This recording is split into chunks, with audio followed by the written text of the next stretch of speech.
Good afternoon students.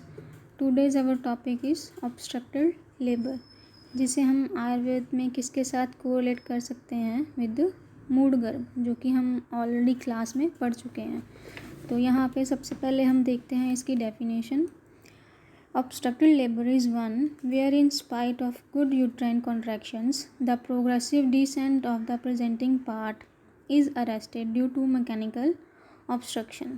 पिछली class में हमने पढ़ा था प्रोलॉन्ग्ड लेबर, जिसके कॉज क्या थे? 3 P's: power, passage and passenger. But in case of obstructed labour abnormality is in passage and passenger. That means it can be either in fetus or the birth canal or in both, and the arrest is due to mechanical obstruction. Here means it is physically blocked.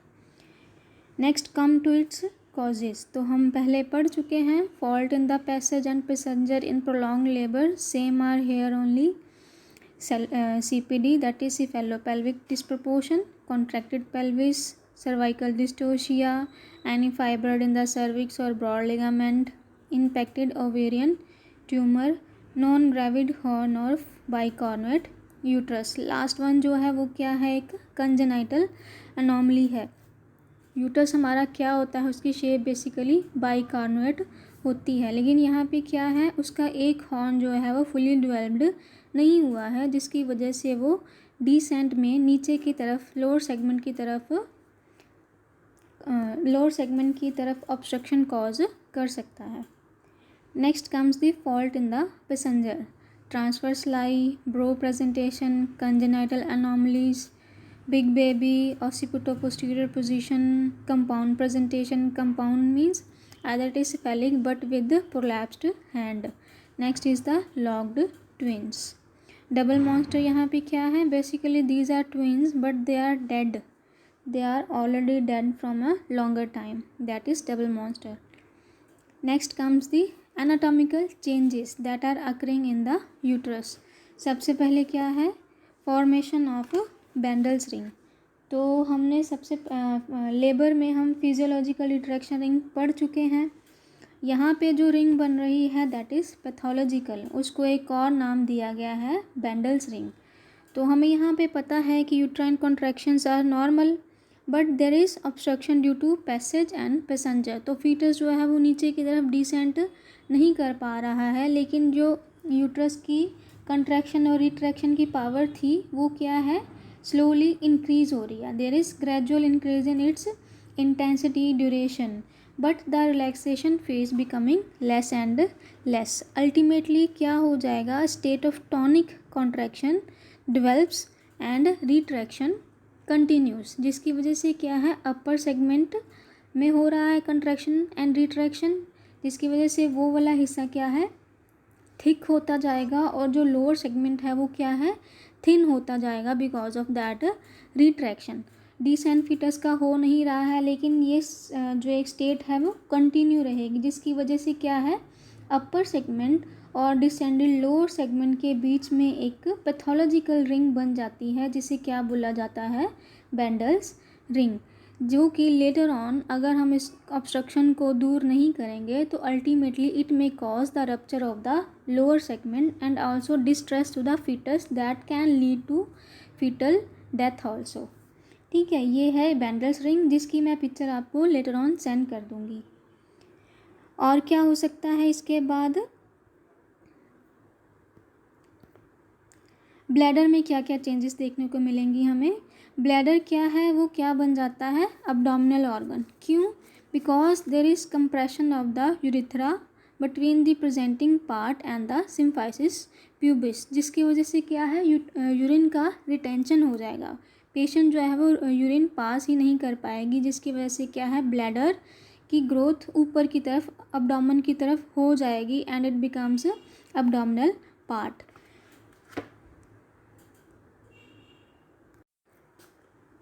Because of this compression of the bladder, it may get traumatized.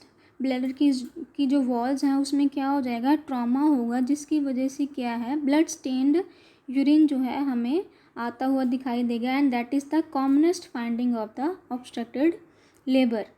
And एक और चीज़ बनती है यहाँ पे, that is pressure necrosis because of the compression of the urethra in between the presenting part and the symphysis pubis. वहाँ पे क्या है, नेक्रोस्ड एरिया बन जाएगा और वो डिविटलाइज्ड टिश्यू क्या है, कभी कभी इन्फेक्टेड हो जाता है और वहाँ से स्लो ऑफ हो जाता है और वहाँ पे क्या बन जाता है, फिर एक false passage, that is genito urinary fistula, and this is the complication of the obstructed labor.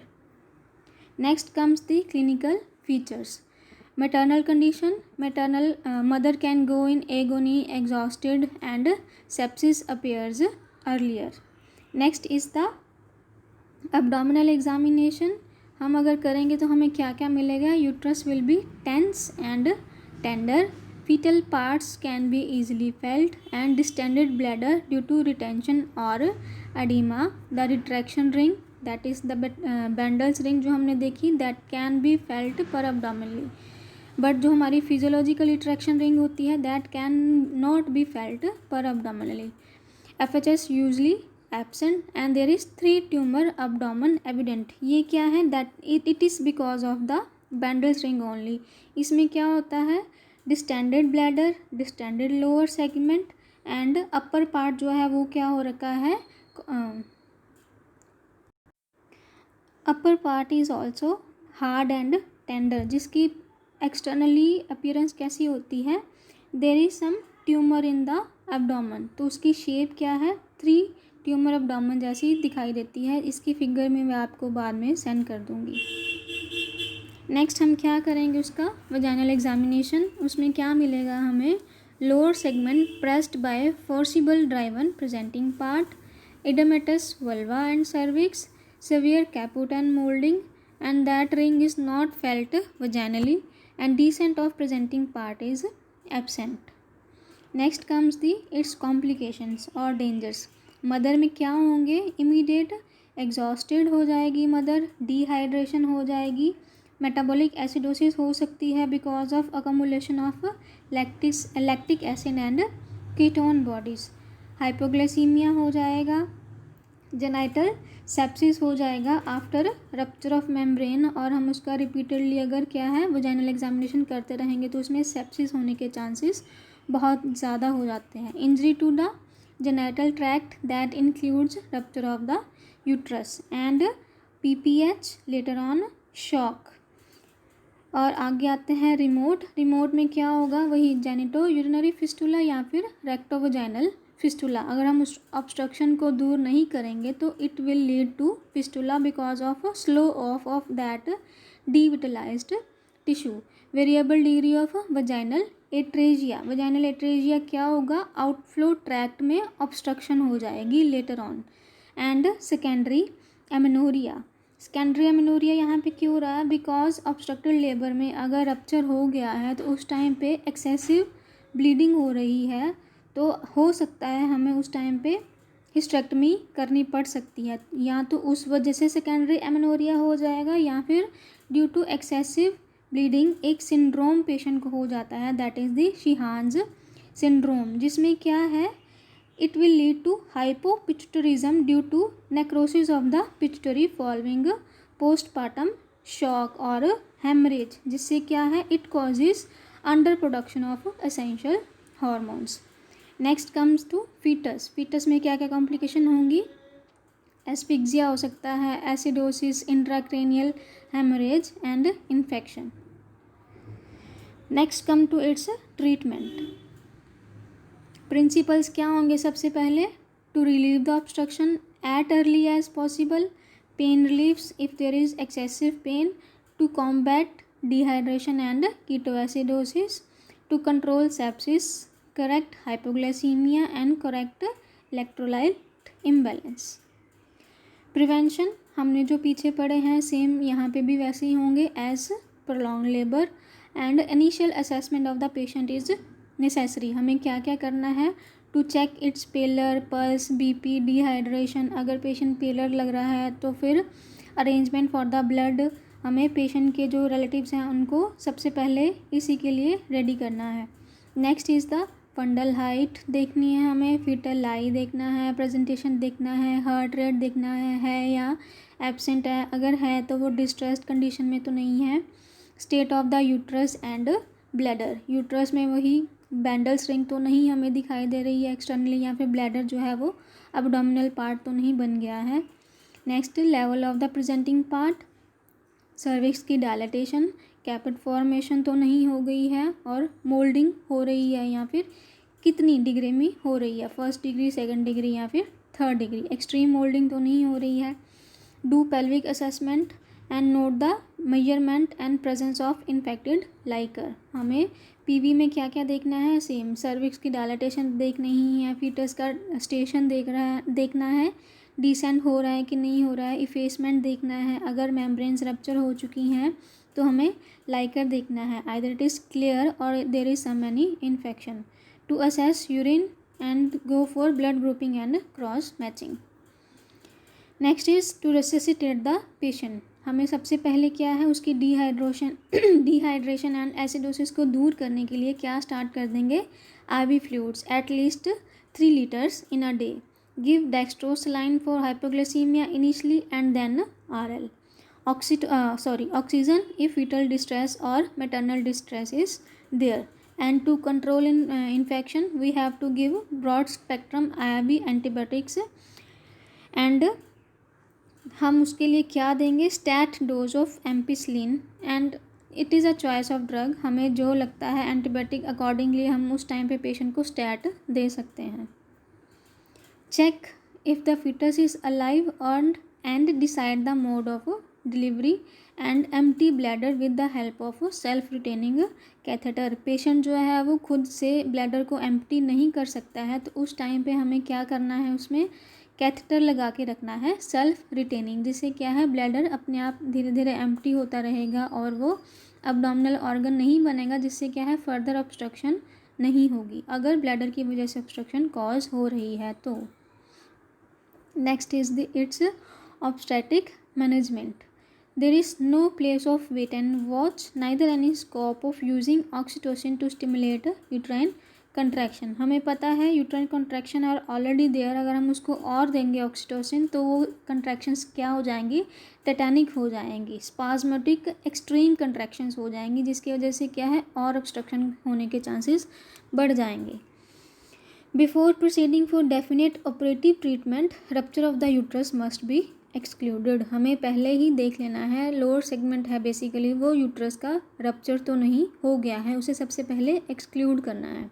Next, to decide best method to relieve the obstruction with least hazard to the mother.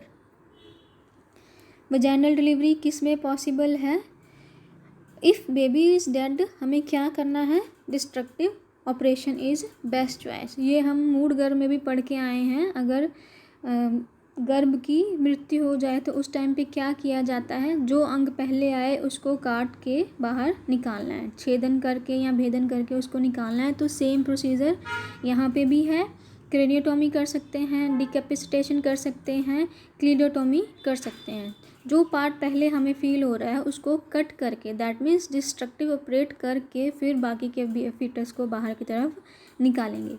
If baby is alive and head is low down and vaginal delivery is not risky, then we can go for forceps extraction। forceps लगा सकते हैं या फिर ventus लगा सकते हैं।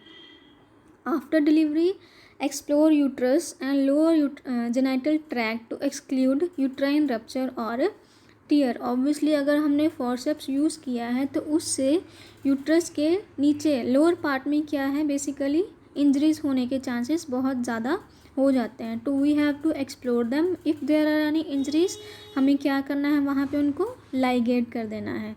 और ये भी ज़रूर देखना है यूट्राइन जो रप्चर अगर हुआ है, टीयर हुआ है, तो वो कितना ऊपर तक गया है। अगर वो परवजाइनली ट्रीट हो सकता है तो उसे हम परवजाइनली सूचर कर देंगे, अगर नहीं हो सकता है तो फिर हमें क्या है लेप्रोटोमी करके थ्रू एब्डोमिनल रूट दैट उस एरिया को टीयर्ड एरिया को क्या करना पड़ेगा, suture. Caesarean delivery done in the case if the case is detected early with good fetal outcome. हमें पहले ही डाउट हो गया या फिर हमने ही फॉल्ट जो है कॉज हमने पहले ही पता कर लिया है कि ये लेटर ऑन जाके ऑब्स्ट्रक्टेड लेबर में कन्वर्ट हो सकता है, तो we no need to have take any risk, just go for elective cesarean section. In late cases, desperate attempt to do a CS to save the morbid baby more often leads to disaster consequences.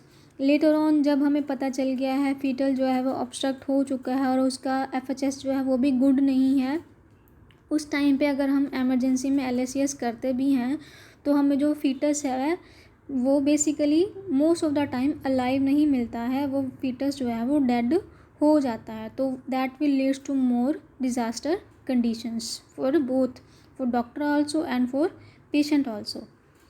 सिम्फाइजियोटोमी alternate to cesarean section, risky cesarean section, and in case of established obstruction due to outlet contraction with vertex presentation having good FHS. इसमें क्या किया जाता है, जो pubic symphysis होता है उसके cartilage को डिवाइड कर दिया जाता है, कार्टिलेज को कट कर दिया जाता है, जिससे क्या है थोड़ा सा स्पेस मिल जाता है, बिकॉज जो उसको क्या है वाइडर कर देता है पेल्विस को, जिसकी वजह से अगर सिर्फ आउटलेट में कंट्रैक्शन है तो उस वाइडन्ड एरिया की वजह से फीटस जो है वहाँ से ईजिली बाहर आ सकता है. लेकिन ये सिम्फाइजियोटोमी जो है वो डेवलप्ड कंट्रीज़ में ही बेसिकली की जाती है. अंडर डेवलप्ड कंट्रीज़ में इसका रोल अभी तक ज़्यादा देखने को नहीं मिला है. Next is the post delivery care. Continue monitoring of temperature, pulse, BP, urine output and its colour हमें ज़रूर देखना है, either it is blood stained और normal. Monitor abdominal distension, continue antibiotics, continue bladder drainage for at least 10 days, check for perineal nerve damage and rehabilitate accordingly. Bear in mind possibility of secondary PPH and give patient counseling for future pregnancies and deliveries. So thank you. obstructive labor हमारा यहाँ complete हो गया है.